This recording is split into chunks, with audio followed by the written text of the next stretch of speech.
Hey, what's up, honeycrunchers? It's me, Jham, and welcome back to honeycrunch321. Do you want to wear nail polish and yet you don't want your nails to stand out that much? Well, in today's video, I'll be sharing with you guys a no nail polish look. So let's start by applying base coat onto my natural nails. Then after letting that dry, you must have a milky pink or a sheer pink nail polish shade.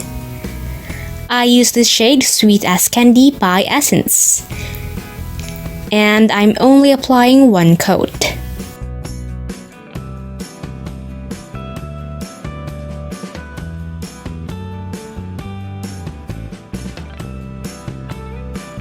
After letting this coat dry, I'm applying a fast drying top coat to seal it all in.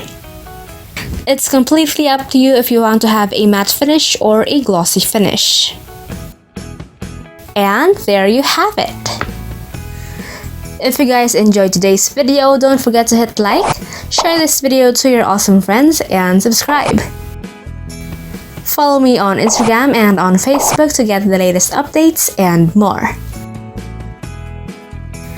And that's it for today, guys. Thank you so much for watching, and I'll see you on my next video. Stay safe. Bye!